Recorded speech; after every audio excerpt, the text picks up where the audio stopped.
Good afternoon to all of you and welcome back to online classes. I am doctor Ashok Yadav. Krishna magnet mind में आप सभी का हार्दिक अभिनंदन एवं स्वागत है। आज की इस इम्पॉर्टेंट वीडियो सेशन में हम लोग डिस्कस करेंगे माइक्रोफिलामेंट के विषय में। तो आइए समय ज़ाया न करते हुए स्टार्ट करते हैं माइक्रोफिलामेंट। जैसा कि आप जानते हैं कि माइक्रोफिलामेंट साइटोस्केलेटन का दूसरा भाग होता है। प्रीवियस वीडियो सेगमेंट से हम लोगों ने माइक्रोट्यूब्यूल्स को बहुत अच्छे से जान लिया है। अब हम लोग क्या पढ़ेंगे? Microfilament. Microfilament are also known as actin filament. Microfilament को हम एक्टिन फिलामेंट के नाम से भी जानते हैं।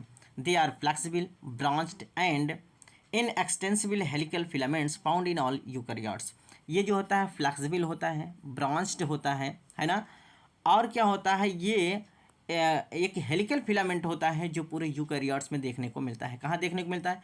यूकैरियोटिक सेल में देखने को मिलता है। अगर इनके नेचर की बात करें तो ये फ्लेक्सिबल होते हैं, ब्रांच्ड होते हैं, इनएक्सटेंसिव हेलिकल फिलामेंट टाइप होते हैं। ठीक, basically its function is for motility and contractility of the sales.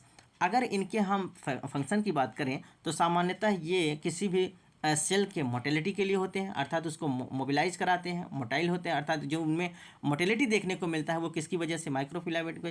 और साथ ही साथ उसमें कॉन्ट्रैक्टिलिटी जो पाई जाती है, कॉन्ट्रैक्शंस की जो नेचर पाई जाती है वो किसकी वजह से होती है? माइक्रोफिलामेंट। तो इनके जो मेन फंक्शंस हैं कौन है? That is the motility as well as the contractility of the sales.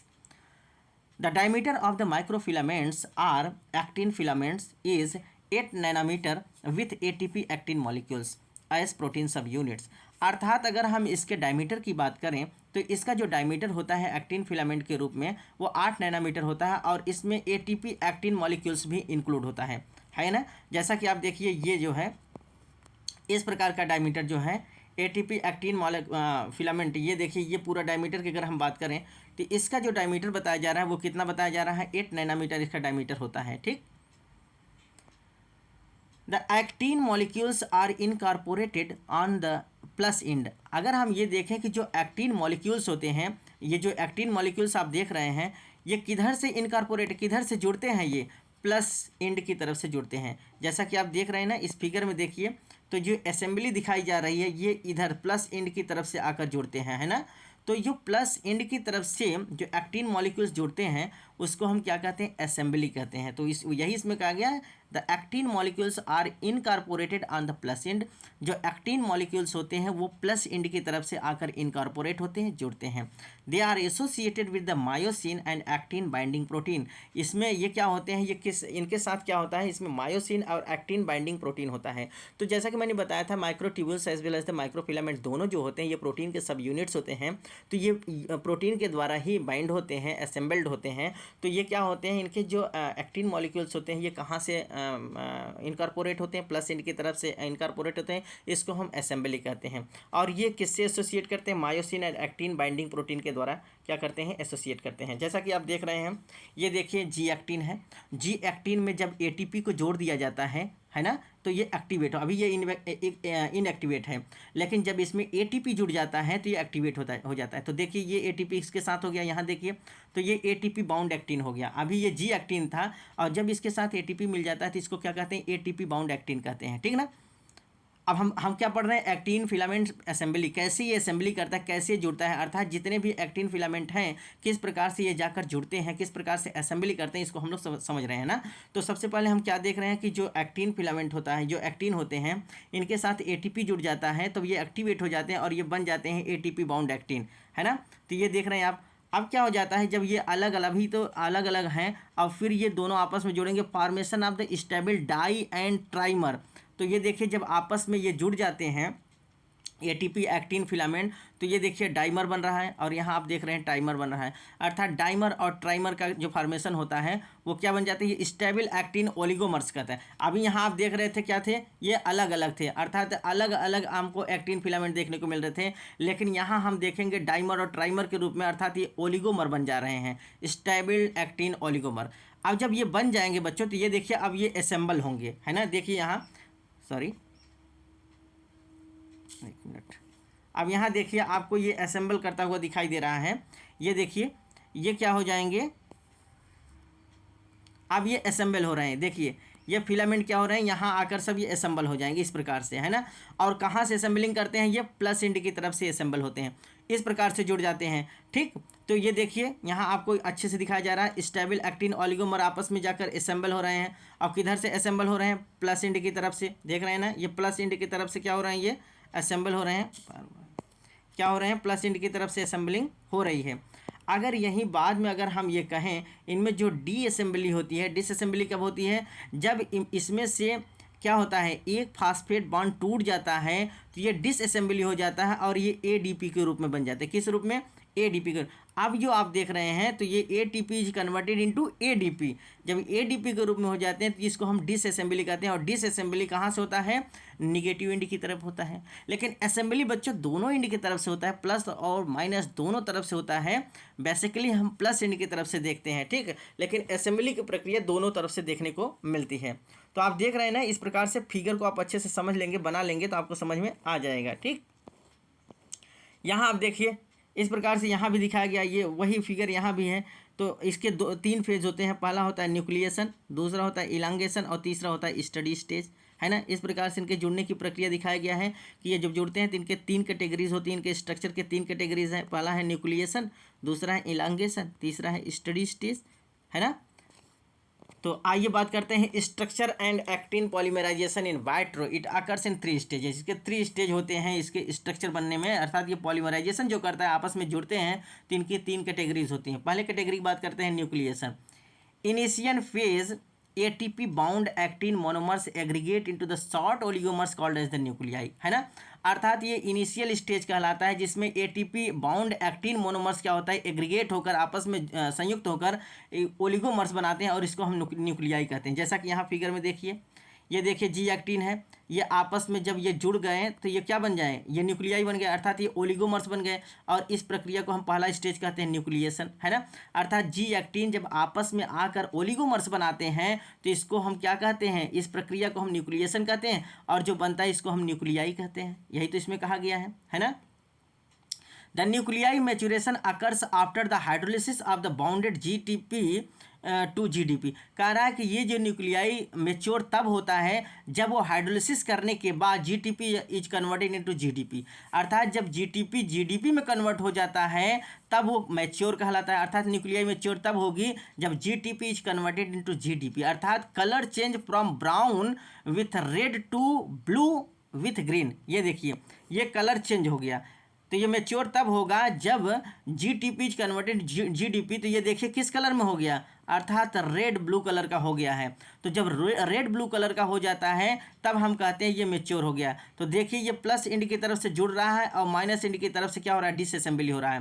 तो असेंबली हर समय प्लस एंड की तरफ से देखने को मिलता है और डिसअसेंबली हर समय नेगेटिव एंड से देखने को मिलता है ना। जहाँ कि आप यहाँ भी देखिए ये असेंबली दिखाया जा रहा है, ये डिसअसेंबली दिखाया जा रहा है, यहाँ से निकल रहा है, ठीक, या एक्टिन फिलामेंट देखने को मिल रहा है। तो वही इसमें कह रहा है कि जो न्यूक्लियाई होता है ये मेच्योर तब होता है जब GTP is converted into GDP, अर्थात कलर जो होता है वो रेड ब्लू में चेंज हो जाता है। The actin is nucleation stage with GTP is also called as the G actin.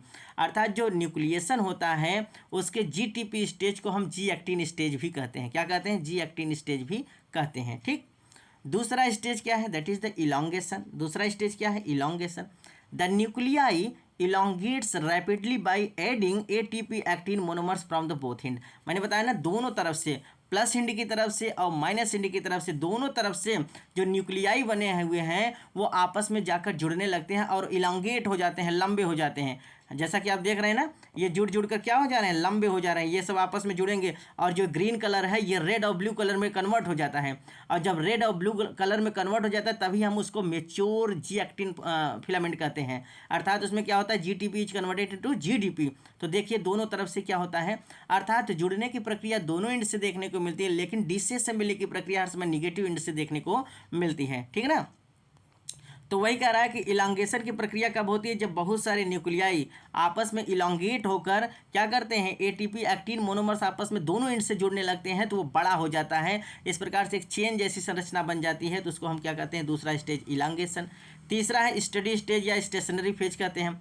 After the formation of the nuclei the ATP bounded in the actin molecules hydrolyses to the ADP. जैसा कि मैंने बताया ना कि जब ये formation हो जाता है न्यूक्लियाई का तो एटीपी क्या होता है, इज कन्वर्टेड इनटू एडीपी, अर्थात हाइड्रोलिसिस हो जाएगा और एक फॉस्फेट बॉन्ड टूटकर बाहर निकल जाता है ना। तो उसको हम क्या कहते हैं, स्टेशनरी स्टेज कहते हैं।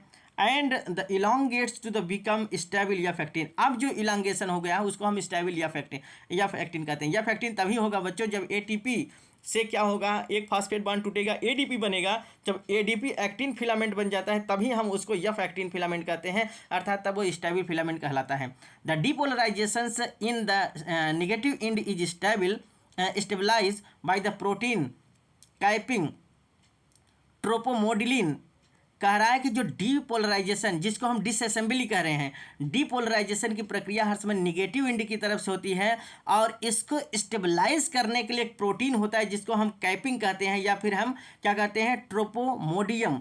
देखिए ये देखिए ट्रोपोमोडियम कह रहा है, ये दोनों तरफ से कैपिंग हो जाती है, ये देखिए कैपिंग हो गई है, ये देखिए कैपिंग हो गई, इसको हम ट्रोपोमोडियम कहते हैं। अर्थात जब ये सब आपस में जुड़ जाते हैं तो जुड़ने के बाद एक कैप लग जाता है, जिसको हम अगर प्लस इंड की तरफ देखेंगे तो कैप जेड होता है और निगेटिव इंड की तरफ से देखेंगे तो ट्रोपोमोडिलिन ना। और ये दोनों क्या करते हैं, इसके एडिंग होने की प्रक्रिया को और इससे डिस्ट्रक्शन होने की प्रक्रिया को रोक देते हैं। न तो इसमें ऐड हो पाएगा न तो यहाँ से निकल पाएगा, इन दोनों की प्रक्रिया को रोक देता है। तब इसको हम जी एक्टिन फेज कहते हैं, ये एक्टिव जी एक्टिन फेज होता है ना। और जब तक ये जुड़ते रहते हैं तब तक इनमें इलांगेशन की प्रक्रिया होती है। जब तक इनमें इमेच्योरिटी है, जब तक ये फॉर्मेशन हो, एक जी फिलामेंट बन रहे हैं, तब तक इसमें क्या है, न्यूक्लिएशन है।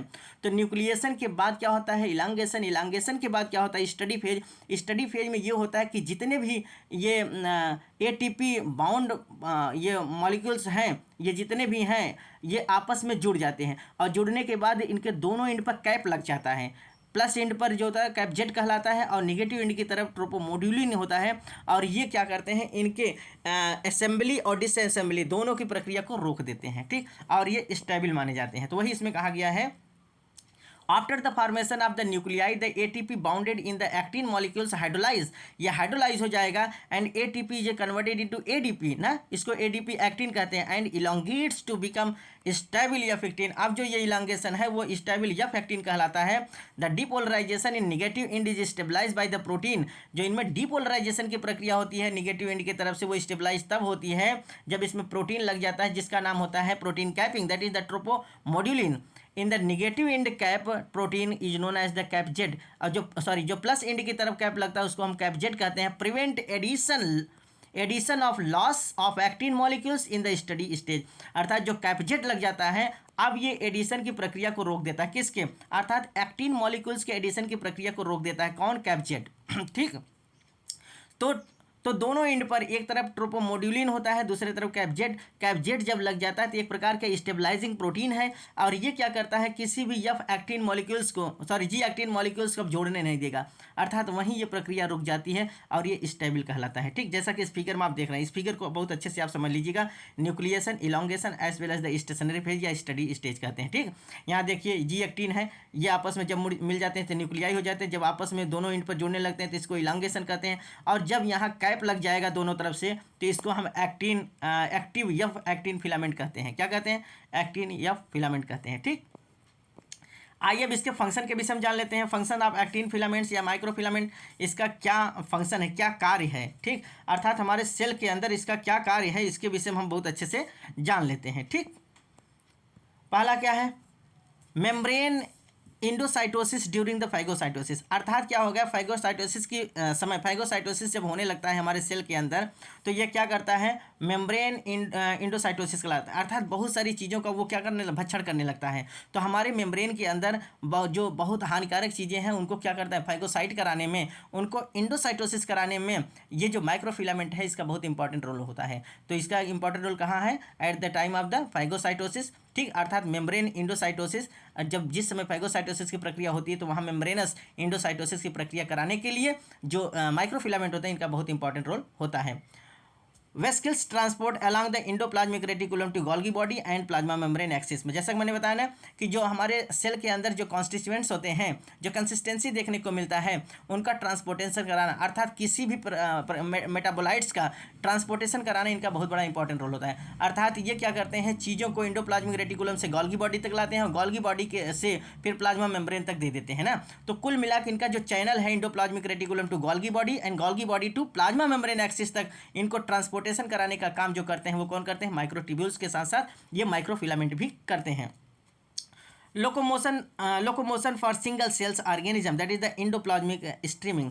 अब जैसा कि मैंने बताया था कि जिस प्रकार से माइक्रोट्यूब्यूल्स का काम था उसी प्रकार से माइक्रोफिलामेंट्स का भी काम है कि ये क्या करते हैं, लोकोमोशन कराने का काम करते हैं। सेल के अंदर का जो लोकोमोशन की प्रक्रिया होती है जिसको हम इंडोप्लाज्मिक स्ट्रीमिंग करते हैं, इसके लिए इनका बहुत इंपॉर्टेंट रोल होता है। मसल्स कॉन्ट्रैक्शंस फिलामेंट स्लाइडिंग बहुत इंपॉर्टेंट चीज़ है। मसल्स को कॉन्ट्रैक्ट कराने में इनका बहुत इंपॉर्टेंट रोल होता है। जैसा कि इस मैकेनिज्म को देखिए, मसल्स कैसे कॉन्ट्रैक्ट करता है। जब हमारे एक्टिन के साथ टीएम है ना, जैसा कि आप देख रहे हैं टीएम एंड टीएन, ठीक ना, टीएम एंड टीएन है ना, अर्थात इसको हम क्या कहते हैं, ट्रोपोमायोसिन और ट्रोपोनिन। जो ट्रोपोमायोसिन एंड ट्रोपोनिन ये दोनों जब कैल्शियम के साथ जुड़ जाते हैं, देख रहे हैं ना, एक्टिन के साथ, जैसा कि मैंने बताया एक्टिन फिलामेंट जो भी है पढ़ रहे हैं, माइक्रोफिलामेंट या एक्टिन फिलामेंट, जब इसके साथ टीएम और टीएन दोनों कैल्शियम के साथ जुड़ जाते हैं तो यहाँ मसल्स हमारा क्या करता है, तो यहाँ मसल्स में कॉन्ट्रैक्शन देखने को मिलता है। क्या होता है, अर्थात मसल्स में कॉन्ट्रैक्शन कब होता है,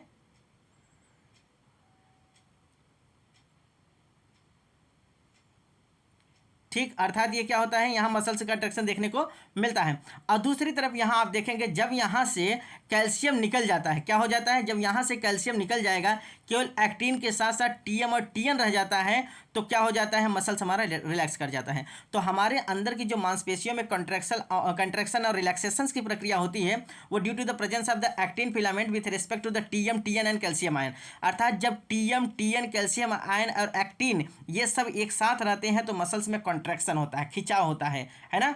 और जब इसमें से कैल्शियम आयन पृथक हो जाता है तो मसल्स हमारा रिलैक्स कर जाता है ना, क्या हो जाता है, रिलैक्स हो जाता है। तो मसल्स में कॉन्ट्रैक्शन एंड रिलैक्सेशन की प्रक्रिया एक्टिन के द्वारा होता है with the help of the TM TN and the calcium ion. अर्थात कैल्शियम आयन का होना बहुत जरूरी है, साथ ही साथ ट्रोपोमायोसिन और ट्रोपोनिन का होना बहुत जरूरी है। Tropomyosin troponin calcium ion muscles को कॉन्ट्रैक्ट कराते हैं, जबकि ट्रोपोमायोसिन ट्रोपोनिन और एक्टिन केवल कैल्शियम नहीं रहेगा तो हमारा मसल्स क्या होता है, रिलैक्स हो जाता है। तो कुल मिला के मसल्स के साथ हमारा मसल्स के कॉन्ट्रैक्शन